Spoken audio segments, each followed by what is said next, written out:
Stacey Abrams is running for governor of Georgia. Let's put her politics aside. Let's look at her theology.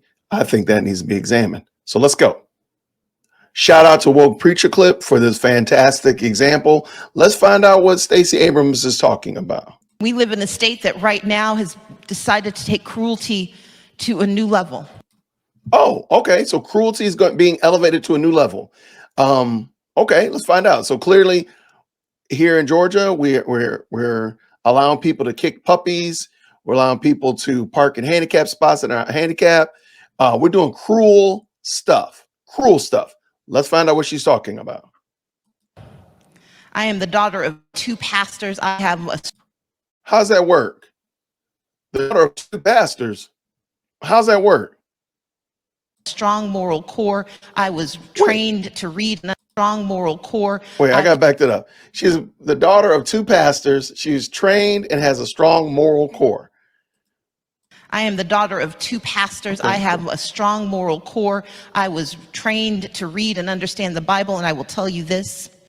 Okay, I would love for somebody to tell me how she was trained and admonished to read the Bible. I would love to know how how that happened, because, well, let's just see. There is nothing about the decision to eliminate access to abortion care that is grounded in anything other than cruelty and meanness and danger in the state of Georgia. Be honest. If you want to argue for the right to murder babies, argue for it, but don't make it some lofty moral high ground argument, because it's not. You're arguing for the right to murder babies. Think about that. How are you claiming to be morally excellent? How are you claiming to be morally superior when what you want to do is murder babies? How, in what upside down world do we live in that you feel like you have a high ground? And let's back it up, because the people in this church are clapping for what she says. I want to back that up so you can hear. Grounded in anything other than cruelty and meanness and danger in the state of Georgia. Nothing. They're clapping. What they clapping for? What y'all clapping for, people? At Allen Temple of Woodstock, Georgia, what are y'all clapping for? What?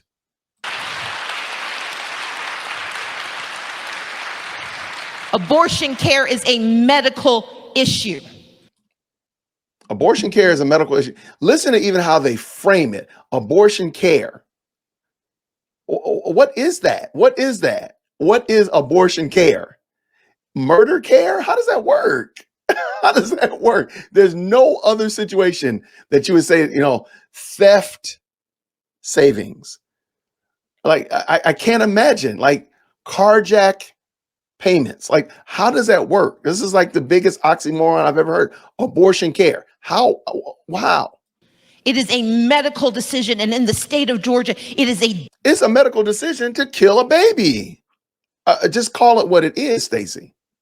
Dangerous one. Brian Kemp, and yes, I'm going to call his name. I'm going to call your name. Wait. How are they making, and I live here in the state of Georgia, the ads are coming out, and you would think that they are just literally women dying on the street corners everywhere. The way they're promoting this in their advertisements is really embarrassing, to truth be told.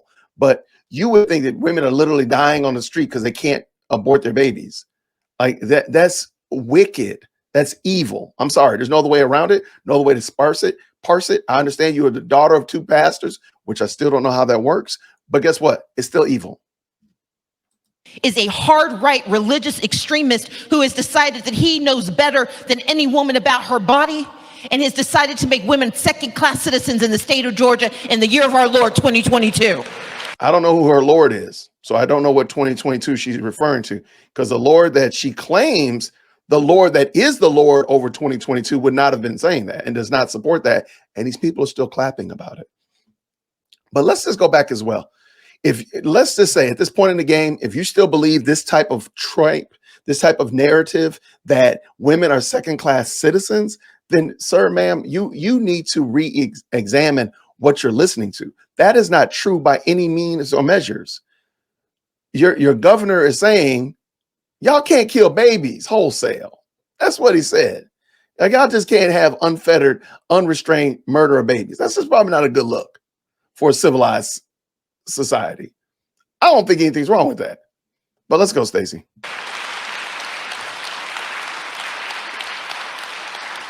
But let's be clear about what this law does. A 6-week ban means you either failed biology or you failed morality.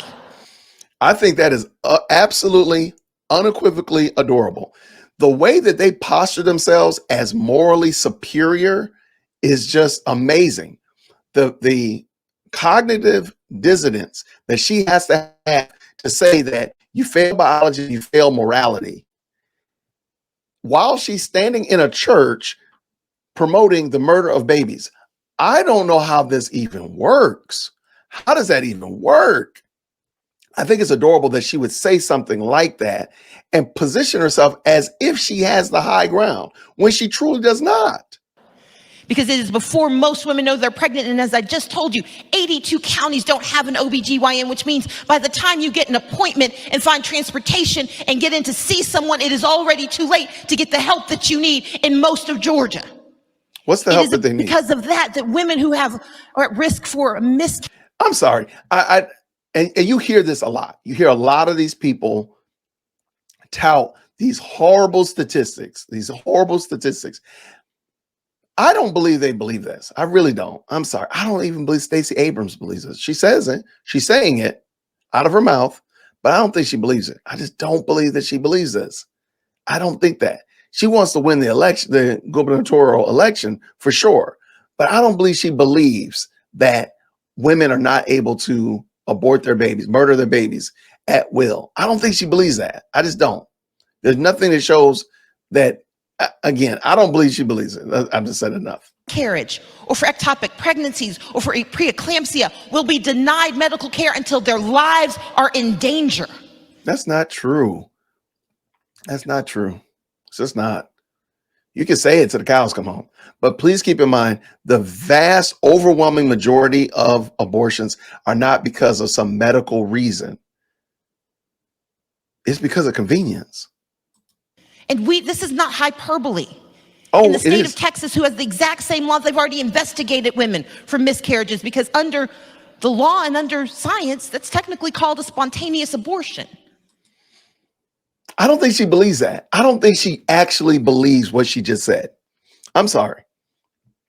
I just don't. I've watched so many of these people tout such craziness. I just don't believe that she believes what she's saying. I know that sounds really crass, and I know, but email management, dearwokec@gmail.com. But I just don't believe she believes this. I just don't. And so the law will say, well, no, you can't be criminalized for an abortion. Well, how are you going to know the difference unless you investigate women at one of the most traumatic moments in their lives?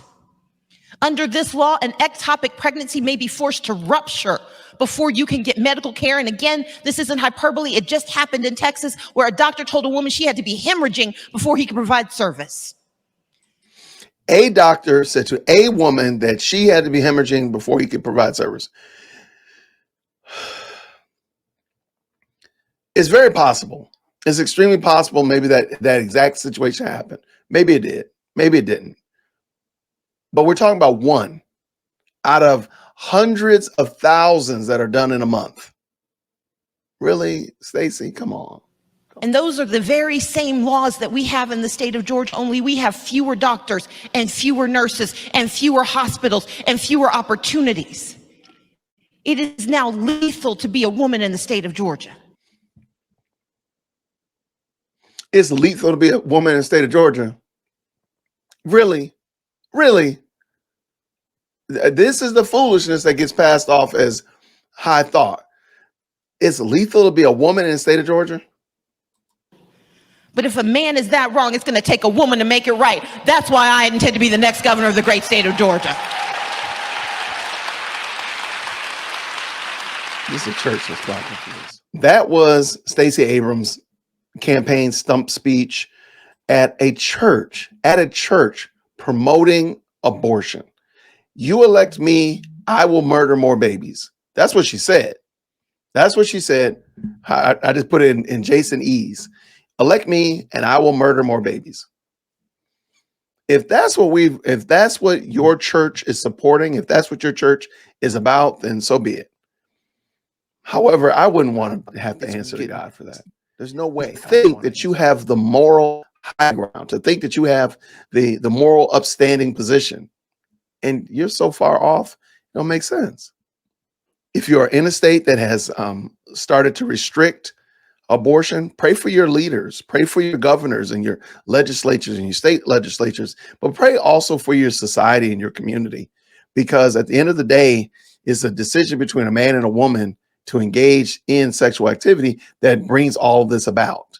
So we're not talking about it. I mean, again, there's going to be situations that are definitely going to be case by case, but the vast majority of these situations we're talking about are because a man and woman decided to do something and they just decided they don't want the consequences of doing that said activity.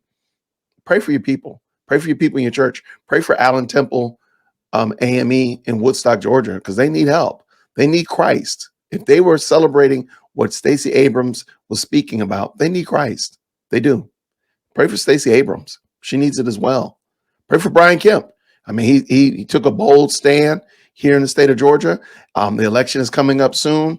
I mean, it's looking pretty dicey. I don't know how it's going to shake out, but no matter what, God is going to be exalted. He's going to be glorified in whoever is elected. But at the end of the day, pray for these people involved, and pray for these children, because there's countless children that are now being born that were not able to be aborted. So now we need to make sure that those children are properly cared for. That's a great idea. A great way for a church, a great way for a community, a family to step up and support their family member, someone in their community, their congregant, and don't let them fall through the cracks. There's no reason to do it. If we step in and fill in the gap, there's nobody there to fall through the cracks. So that is it. And I appreciate you all so much. Grace and peace.